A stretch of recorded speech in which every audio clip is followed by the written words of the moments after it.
Tanessa. Welcome to the show. Hi, thank you for Hi. having me. We were touching base before we began recording, and this show was going to happen and come hell or high water. This is, I think, our fourth attempt at getting our schedules lined up. So I'm glad to have you here. Yeah, we made it. We did it. We made it. And that's a wrap. Thanks, everybody, for tuning in. We just would like to announce that we made it. So I'm excited for our conversation because it's different from a lot of the expert interviews we do on the show. And I think it's so essential. So we're going to talk all about biohacking and why it matters and what to do about it. And I think the best logical place to begin is to just ask you to please walk our listeners through what is biohacking, and as a business owner, why should they keep listening to our conversation today?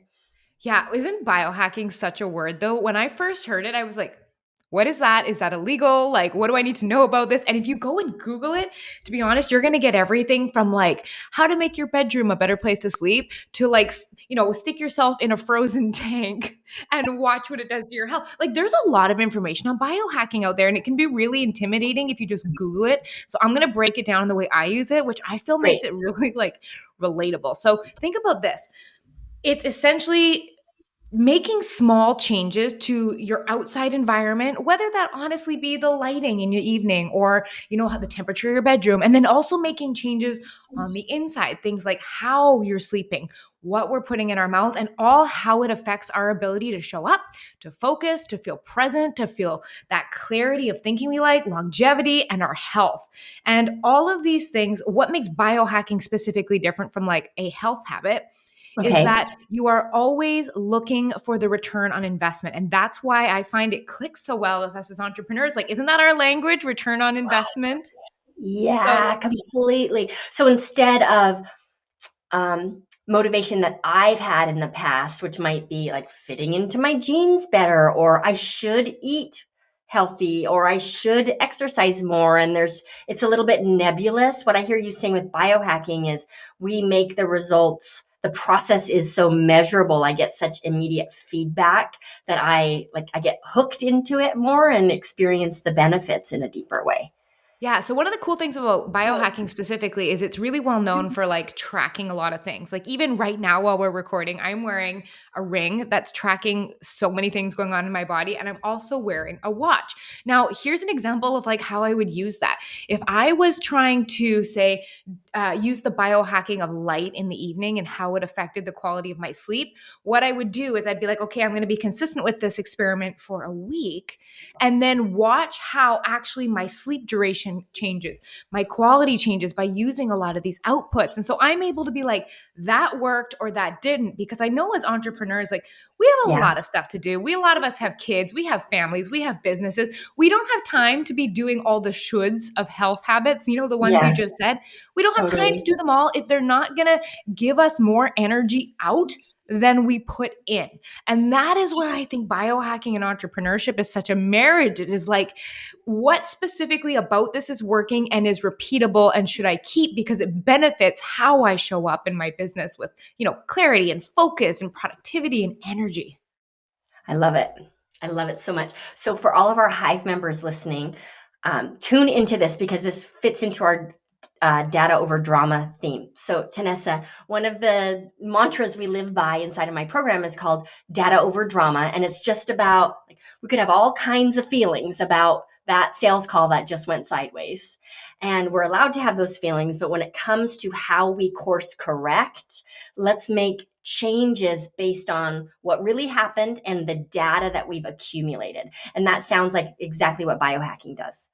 Exactly. It's taking the emotion out of it. And it's either it worked or it didn't. You didn't do anything wrong. There's nothing wrong with you. It can be challenging sometimes, but at the same time, it's like, well, clearly this is making me get more sleep and this is making me feel more energized tomorrow. So why wouldn't I keep doing this? And then I get to make the conscious decision of whether to keep it or not based on actual data instead of, I don't feel like it today. I don't know if it's working. Some experts said I should do it. It so simplifies health.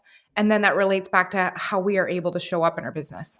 Yeah. Okay. So let's talk about showing up in our business. I think for me, I hold a pretty big container. Our listeners are all coaches. We are holding containers for people. And there's this other container of our business that we're trying to grow. So what do you think steals our energy the most? Like I believe that my energy bucket is my greatest resource. So what's depleting that the most in my business?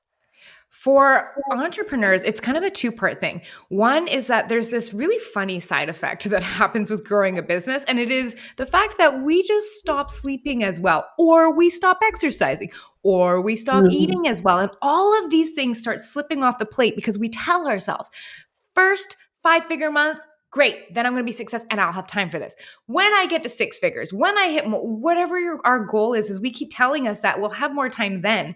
And I find it's fascinating that as entrepreneurs, we decide that it has to be this choice between our health and the success of our business when it really doesn't have to. And when we start letting sleep slip off the table, and it doesn't have to be a lot, just enough where you're not waking up feeling very good and we're not managing our stress the same way because we're thinking about our businesses, responding to clients, we're thinking about solutions for them. Like we don't turn off and we are grabbing food now out of convenience because we're using that time that we used to maybe have healthy meals or sit down with family to get some extra work in, or we're seeing clients in the evenings.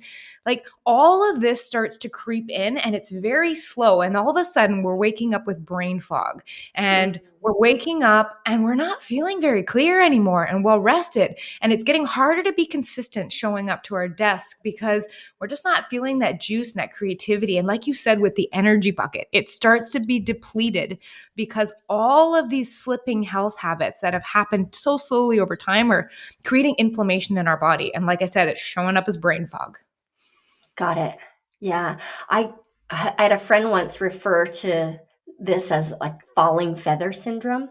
And he was talking about it in terms of nurturing your email list, okay? But that's what you just described. It's like we get a little bit loose or a little bit leaky and we start feeling a little less energized, but it can happen so slowly. If I'm riding on that feather that's floating to the ground, I may not even notice that I'm falling. Absolutely. It's like Yeah. when we get stuck in becoming what I call it a human doing instead of a human Uh-huh. being, and it's go, go, go, go, go. And we get to the end of our day and we are just like, oh my gosh, that was a long day. So then we say, I need some me time after kids go to bed or whatever that is. And we spend all that time, scrolling our phones or staying up for Netflix. And we know bedtime came and went. And there's that argument with ourselves, but then we tell ourselves we deserve that time. And it just ends up being this battle with ourselves where we just don't feel the way we want to feel in our businesses anymore. And it makes it such a struggle to keep showing up. Yeah. Okay. So brain fog. Let's just for everyone who to feel really clear, let's define it. And you talked about it a little bit, but can you get a little more granular around what actually creates brain fog? Yeah. So brain fog is not something you're going to walk into your doctor's office. They're going to be like, you have brain fog. We need to do something about this. Because if you think about what it is, it's a collection of symptoms, really. Like when you're just not, your memory doesn't feel very sharp and you're riding through your day, you're low energy and you just feel fatigued and you're easily distracted. That's another good one. Like you're having trouble Mm, staying focused and concentrating on one thing at a time, and your thinking generally feels clunky or cloudy. Like I know one that happens to me is if I wake up and I'm having a foggy morning and I sit down to write a newsletter or write a social media post, those days where you're like, I have nothing. Like it feels forced, it feels uncomfortable, nothing is flowing. Your brain is almost like it just doesn't turn on. So when I talk about brain fog, it's essentially your brain is unable to have the clarity you need to get done what you need to get done. And when we talk about, well, where the heck is that coming from? There's inflammation happening in our body. And that okay. we think we all know what inflammation is. We've all sprained an ankle at some point. It gets red, it gets swollen, it gets, there's all that fluid that accumulates. Well, that actually happens in our brain. And it's usually caused when I work with clients, it comes from either poor quality sleep, not eating the foods that nourish our brain, and not managing the stress and the constant state of fight or flight we put ourselves in running businesses. Right. For me, brain fog often looks like forgetfulness. Yep. Right? I'm still able to turn it on and knock out a great Instagram caption, but I will forget I did it by the afternoon. Yeah. Or another one I Okay. find that I've had personally is I go down to sit to write an email and I can't remember the name of the person I'm trying to write an email to. And I'm like, I don't even know who I'm emailing right now. That's how it shows up for me. Right.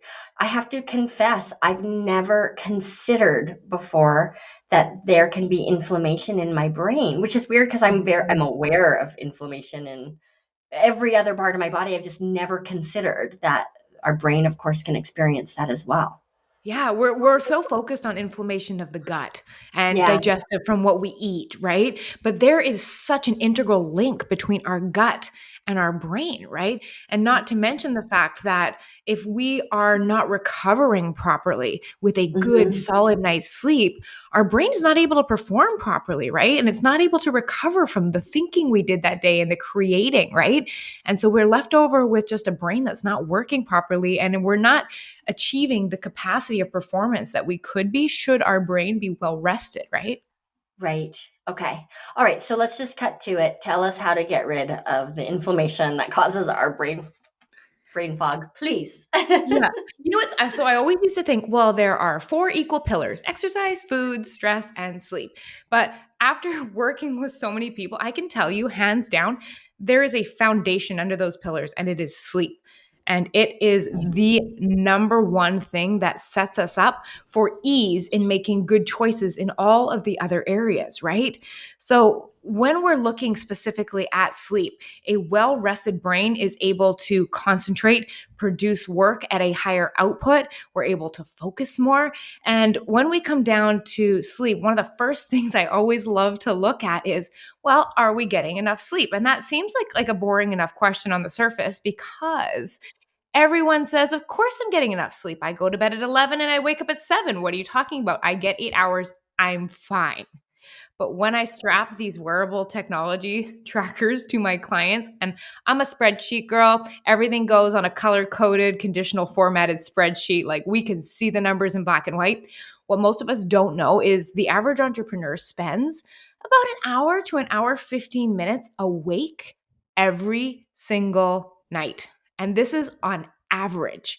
So when we are taking time from the time we close our eyes to the time we fall asleep, that's time your brain is not in restorative sleep. Tossing and turning, waking up to use the washroom, time that we are slowly being pulled out of deep sleep as we wake up in the morning. So, most of us, if we go to bed and give ourselves 8 hours to sleep, but we're the average person and we're awake for an hour 15, you're now in the category of sleep deprivation. And most of us Yeah, right. don't even know that's a thing. Right. Right. Yeah, because when you talked about sleep, I was that person sitting here listening to you, Tanessa. Yeah, well, I go to bed. I go to bed pretty early, sometimes 9:30, and I'm up by about 5:30, but I am up in the night. For sure, I am up in the night. And I'm a really light sleeper, and my husband is not, and he loves to rumble and roar. Okay. So it's what I hear you saying is it is about the amount of sleep we're getting, but it's also about the quality. Like you can't separate those two things. So if I understand you and I'm up for an hour and 15 or 15 minutes in those 8 hours, then I need to give myself 9.5 hours to sleep. Is that? Yes. Yeah, that's called sleep opportunity. We want to be giving ourselves enough opportunity to account for that awake time. And before you really start looking at, well, how the heck can I make my sleep more efficient? That awake time is going to be a little longer. And like we said, the goal is to be able to whittle that down to 20 to 30 minutes because it's totally normal to have wake ups during the night and to take time to fall asleep. All of that is normal. But when it is getting an hour 15, hour and a half, it usually means there's stuff going on in our evenings or our routine or how we're eating that are disturbing our sleep. But to answer what you said, yes, sleep duration is one component, but there's quality. So just to give you kind of a brief idea, while we sleep, our brain is in one of three types of sleep: deep sleep, light sleep, and dream sleep. So for the purpose of us as entrepreneurs, we want the deep sleep and we want lots of that dream sleep, that rapid eye movement dream sleep. Mhm. So it's fascinating. While we are in deep sleep, our brains are able to process things, long-term memory, consolidate what we learned that day, and really refresh ourselves for the next day. So if we don't get enough of this, we often wake up feeling really groggy, and that brain fog really sets in. In contrast to that, at the end of the night in the early morning hours, we experience a lot of dream sleep.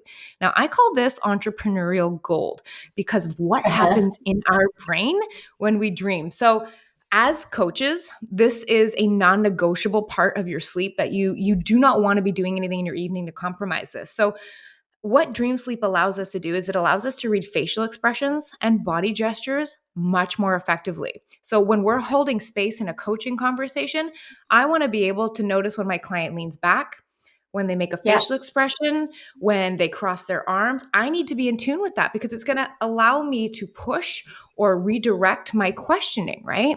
So it really lets me tune into the client experience so much better when I've had enough dream sleep. Now, on top of that, dream sleep also helps us manage our emotions better. I mean, we've all had a bad night of sleep, woken up, felt irritated. Now, transfer that over to your business. You get a troll on Instagram, or you get a client that, leaves a really long message where they're like, we need to talk about this, and it sets your emotions off, right? As much as we want to be neutral in that, our ability to remain neutral in those emotionally charged situations is completely compromised when we don't get enough dream sleep each night. And then the last thing that dream sleep lets us do is it actually allows our brains to be more creative and think outside of the box. So when we're working with clients, I mean, every client we work with has unique problems and they sometimes need unique solutions. I want to know that my brain is able to think outside the box to help them no matter what they come to me with, because that is what's going to make me a better coach. So for me, it is not a question of, oh, should I stay up or get up an hour earlier so that I can get to work? It is, which of these wonderful benefits of sleep do I really want to give up by cutting into my sleep? It literally makes us a better entrepreneur to have the quality of sleep. And part of that is making sure you're getting long enough sleep to get that. Right. Okay. So what else can help me have more dream sleep at night, or help our listeners? I'm being so selfish here. I'm like, tell me more. So I have two questions and I don't know the best order. I'm thinking it's this. So we talked about just allowing for enough time, but are there things I can do during my day to set me up for more quality sleep at night? 100%. The first thing is we need to enhance what's called your circadian rhythm. So all of our bodies work on a 24-hour clock. Hormones, body temperature, heart rate, you name it, our bodies work on a clock. And so when we are constantly switching up our bedtimes and our wake up times, and most of us will do this on the weekend, if we're varying our sleep by more than 2 hours from the weekdays to the weekend, we're actually disrupting our circadian rhythm.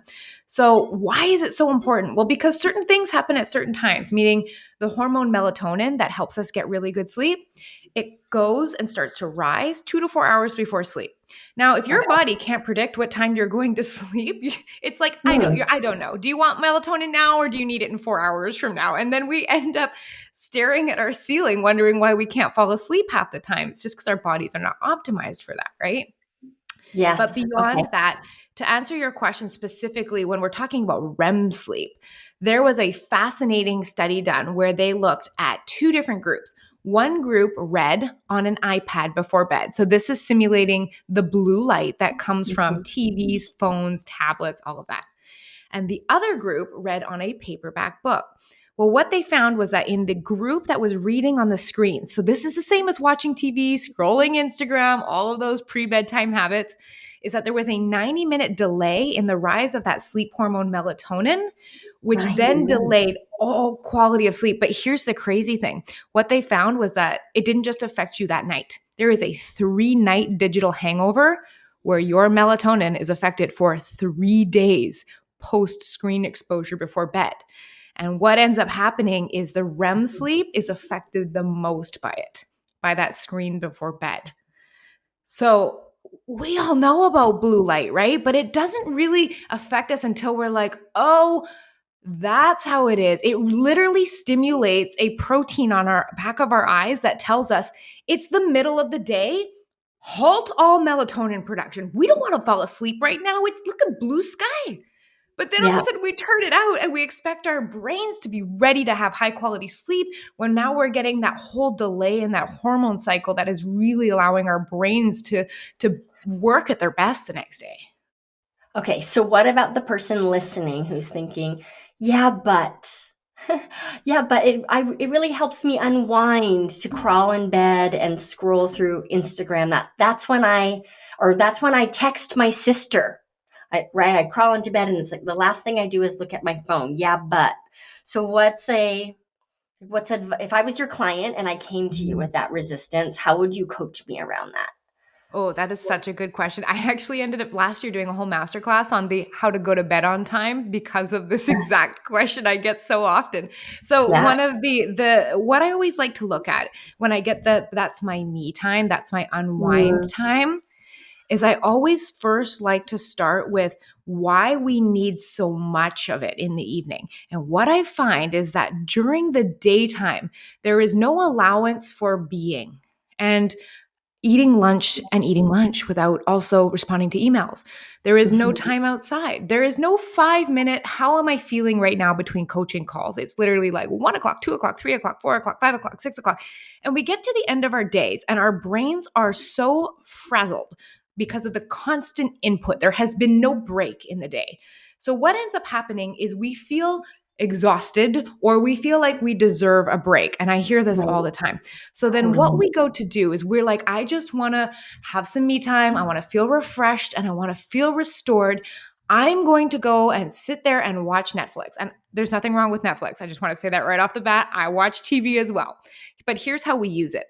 We sit there and watch Netflix, but we're also on our phone scrolling at the same time. So we're not really paying attention to either. We're just kind of buffering with all this dopamine, like low level information coming in. It's not really making us feel the way we want to feel from this downtime. Like when I ask my clients, like, what do you want to feel after your downtime? They tell me one of two things usually. I want to feel refreshed or peaceful, and I want to feel relaxed.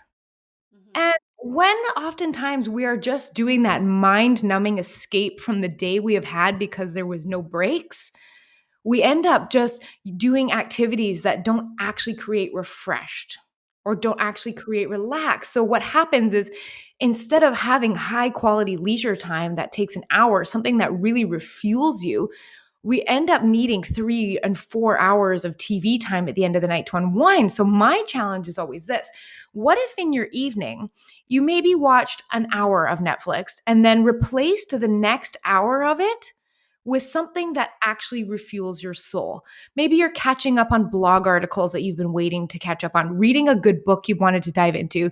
Maybe there's a paint by numbers you have sitting in your closet that you haven't gotten into. Something that allows you to escape from the input of all the other brains in the world and process your feelings and process your emotions and just be a human.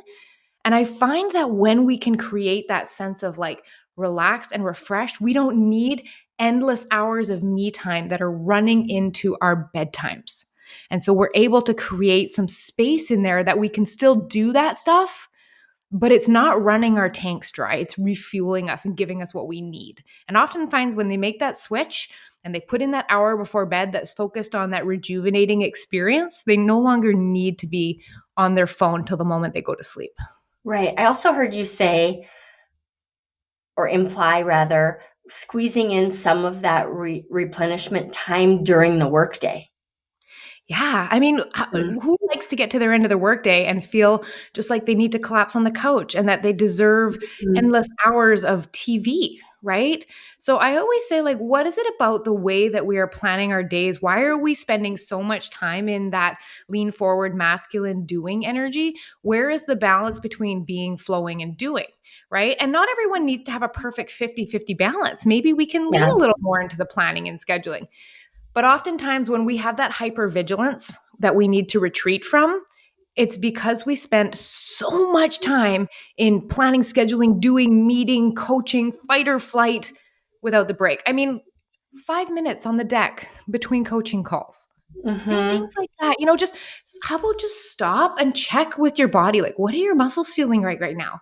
Are your legs tensed up? Is your jaw engaged?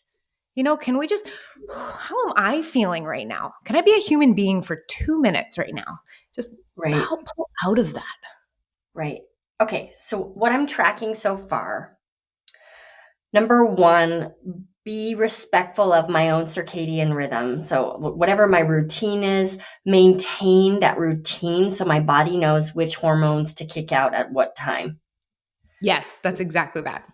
Number two, really take a look at what's underneath and how I want to feel after my me time, Mm-hmm. and design me time that gives me those feelings, which it's just Yes. not going to be texting my sister when I lie in bed. Well, and for some Okay. people, it might be, but the amount of people that Mhm. don't feel that way after they spend 4 hours letting Netflix episodes roll is astounding, considering that's not the way we want to feel, right? Right, right, right. And then I guess this was the first one you mentioned, but actually allowing for more time for sleep. I've an hour and 15 minutes more than what I think is a good night's sleep, because that's typically how much sleep we're missing in that 8 hours. Okay. I'm so Yes. curious to know what your bedtime routine is. Like, how do Mhm. you, if you're willing to tell us, right? Like, what does that look like for you? Yeah, well, I want to explain first why it's designed this way and then show you the example. So you're like, well, that totally makes sense. So we have different brainwave states that our brains are in all the time. Right now, while you are listening to this episode, while you and I are talking, your brainwave is in a state called beta. It's focused, it's alert, we are concentrating. This is great. We want to be in beta right now. Problem is, most of us stay in beta with constant input and thinking and stimulation right up until the moment we want to fall asleep. And then we either fall asleep out of exhaustion with no quality sleep, or our brain really starts to get going, right? So there's a second state that I like to engage my brain in before I go to sleep called alpha wave brain states. So, this is that feeling of relaxation and restoration. Your brain waves slow down. It is a more introspective time. There is reflection going on. It is a withdrawal from the information of the outside world and focusing on what's going on. So, I always like to make that slide into sleep. So, when I'm looking at my evening routine, I'm looking at taking me from where I am in the evening, which is beta, whether that's making dinner for the kids or getting your planning for tomorrow. I want a gradual, gentle, luxurious slide into sleep. So, how that looks in my night routine is I'm an early sleeper just like you. So, at 7:15 in our house, that's when the TV goes off and we're like, okay, it's time to get everyone up to bed. I have a 2-year-old right now, so it usually looks like shower time, PJs, brushing our teeth. At 7:30, my husband and I, who I finally have recruited him into this whole journey. I mean, he looked at me like I was crazy for a couple years, but we put on these glasses that have red lenses in them. Because what they do is they block out all colors of light that aren't orange, yellow, and red. So this simulates sunset happening, which triggers my brain into starting to produce melatonin. So this happens at 7:30 and we have our Martian glasses on. I love it From so much. there, It's yeah, literally from there, rose-colored glasses. So you're just looking at each other through yes, rose-colored lenses. It's I perfect. know, it looks like we live on Mars. It's wonderful. But so you can notice here we went from watching TV, having family time. There is that downshift in energy. It's now pulled away from tech. Phones go off. Everything's on airplane mode at 7:30. We're now brushing teeth. This is that part where, it's starting to take care of us, focus on how we're feeling. We then go bedtime stories because we love the bedtime stories, the three of us together. She goes down at 8 o'clock at night. That's when I will jump into bed and I'll usually read for 45 minutes. So you can see the down step. Now I'm not engaging with the family, it's me. Yep. So most of the time I'll either fall asleep reading, or if it's a really good book, which is like, I love a good book, but I hate a good book because it doesn't Yeah. really help me fall asleep. So It sometimes I'll put the ruins book your down. routine. I know. So sometimes I'll put the book down, and then what I'll do is I will engage in breathing, or I will meditate for a couple minutes. So you can see the slowing down process that begins at 7:30 and has me falling asleep at 9. It is not input, input, input, sleep. Yeah. Got it. And that has created such luxurious sleep And that makes me feel really well rested when I wake up. And it is just, you wake up with that energy, ready to go, take on your day. You're excited. And that is just the way I love starting my day like that. And there is just very little in the way of evening routine that I'm willing to prioritize over that. Got it. Okay, so for our listeners who hear you say 7:30 and think, what are you even talking about? But what I heard you say was it's 90 minutes, like 90 minutes before you want to begin sleeping. You've got your red glasses on, you're unplugged from tech, and you're really starting to unwind. So if I go to bed at 11, then I might start that process at 9:30. Yeah, when I work with clients, I'll Mhm. usually start them at 60 minutes because it's something that feels a little more reasonable. I mean, I've been Yeah. doing this for a long time and it's something that I love. But the interesting thing that you pointed out was like your routine starts at 7:30. I mean, some people aren't even home at that time. The family's all Right. still out everywhere. So this actually plays into a fascinating field of science called chronobiology, which basically means the science of body time. Now, Mm. we all have this gene called a PER3 gene, and the length of it determines what time on the clock that cycle should be happening for you. So there Okay. is a fantastic guy. His name is Dr. Michael Bruce. He wrote a book called The Power of When. And what he Mm. did was he classifies people into one of four what we call chronotypes. And specifically, each of these chronotypes has a designated time on the clock that they should be going to sleep and waking up at, in which their brain works the best. So my chronotype is actually called a lion. I am part of the 10 to 15% of the population that operates really well 9 to 5.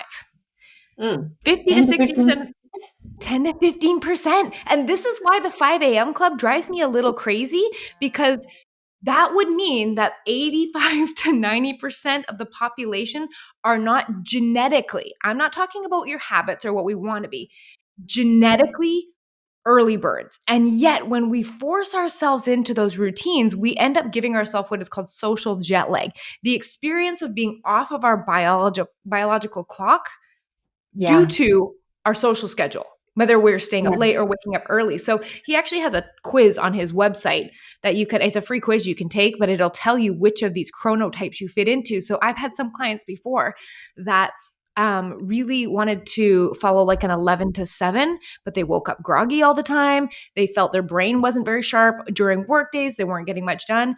And we tested them and found out that they were sleeping in the wrong chronotype window. And we Mm. shifted them, and literally all of their energy came back just from following what your biology is designed to do. So having Fascinating. said that, like it's fascinating to use as a guide, because when you have kids or a job or partners, it's never perfect.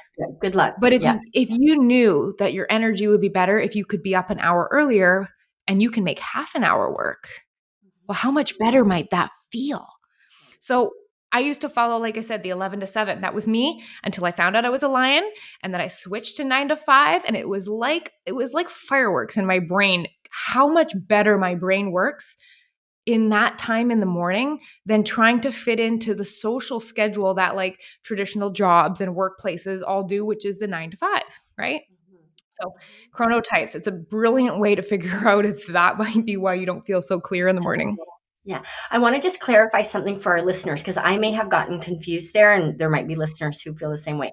When you were talking about your chronotype, you said that you are a 9 to 5, and you meant sleeping from 9 to 5, not working from 9 a.m. to 5 p.m., right? And so 11 to Yes. 7, you're talking about the hours that we're sleeping, not the hours that we're working.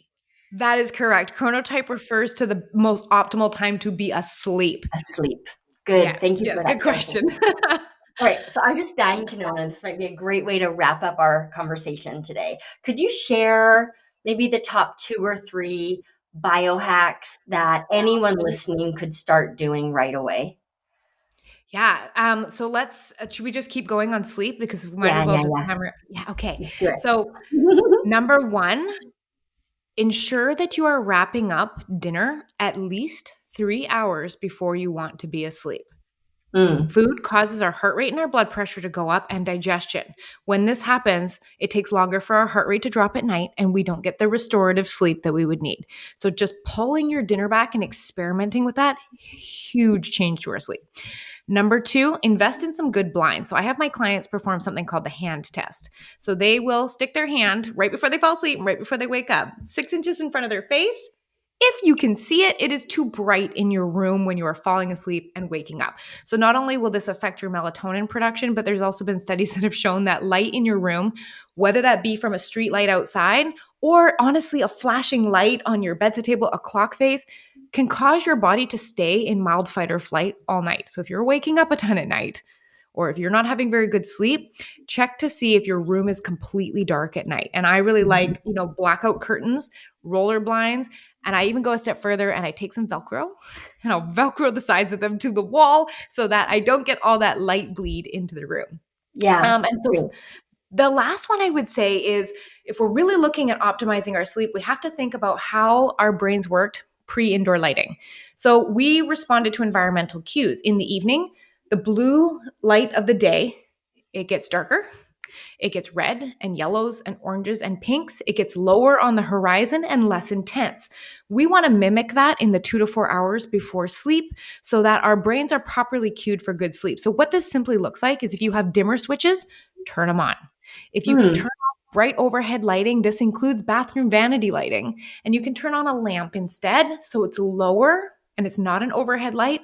That will help you sleep better. And then if you can start changing the tones. So there are color changing light bulbs available, which is great if you really want to get nerdy with it. But you just use soft yellow light bulbs on your bedside lamp.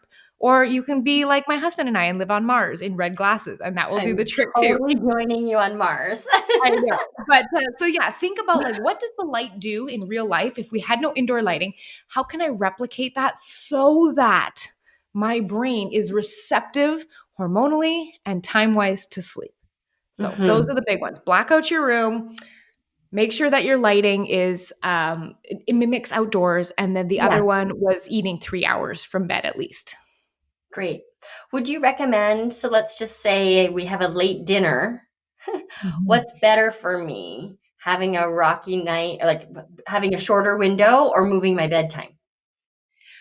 So if you're going to have a later meal, what I would actually do is look at, if you can, the composition of your meal.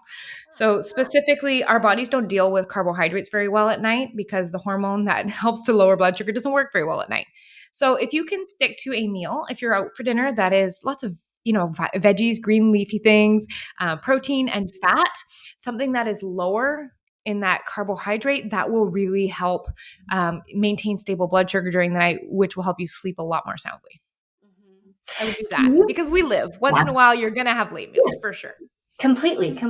So I'd love to just wrap this up. I'm putting you on the spot here a little bit, but protecting everyone's privacy, of course. I would love for our listeners to hear a before and after story, whether that's of a client that you've worked with or in your own life, to really illustrate the impact that these small biohacks can have on the way we're able to show up and the results we're able to create in our businesses.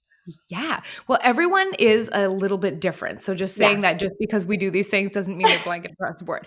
But I had a client that started with me. 6 figures is not Velcroing my curtains to the wall. Is that that is not a direct correlation at this point? No. Okay, got it. Can you imagine if it was though? That'd be amazing. Yeah. I had a client that started with me, and she came to me running a very large copywriting business and a tech business at the same time. And she was eating between meetings, mostly things that were like Jello and ramen and the very fast things that we eat. And she was getting anywhere between 5 or 6 hours per night of sleep. So the first thing we did was we went in and really started lengthening out her sleep. And she was very resistant to it at the beginning. She's like, I cannot run this level of business if you are asking me to take 2 more hours out of my day and start sleeping. It was no. And on top of that, she was losing 2 to 3 days per month to extreme menstrual cramps and having these anxiety spikes right around her cycle.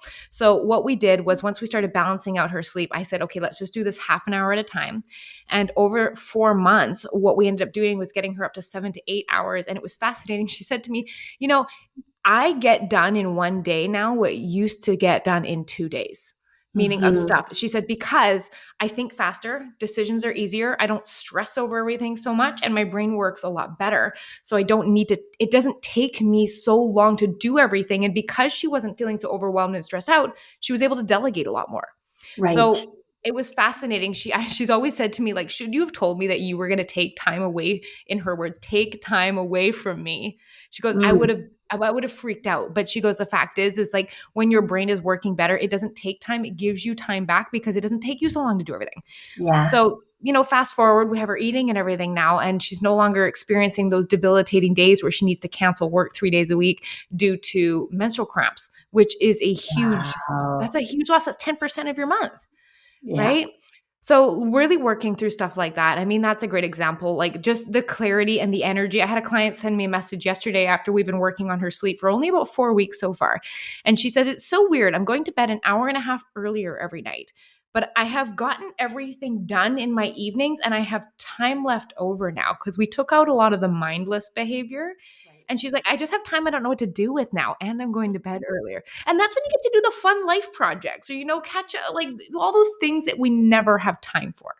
So a lot of it comes down to not only feeling the clarity and the productivity, but the time that opens up. When we think that paying attention to our health will take time out, it's giving you time back in the form of the energy and the clarity you lost from letting those things slide, like that feather effect you talked about. Oh, I love that story. It makes this whole conversation so concrete. Thank you so much for coming on the podcast today. This was fascinating for me. So I really appreciate your passion for this and also your expertise. It was so fun to get to connect with you. Absolutely. Thank you so much for inviting me on. So for our listeners who are going to go out and buy their red lens glasses and take selfies and DM them to you, what's the best way for them to get in touch with you, Tanessa? Absolutely. Well, if you're wanting to just send me an awesome photo of you in the red glasses, which I would totally appreciate, I'm on Instagram at Tanessa Shears. Yeah. But beyond that, if like all of these different biohacks have sparked an excitement in you, I have a podcast called Becoming Limitless, and every episode takes one biohack, teaches you how to apply it and how it affects your business. So if you are like, I want to zone in on those red glasses, tell me everything and how they work, I guarantee you there's an episode on that. I love it. Thank you so much. All right, everybody, go grab your red glasses and then tune in to Tanessa's podcast. And thank you for tuning in. We'll see you back here next week. Bye.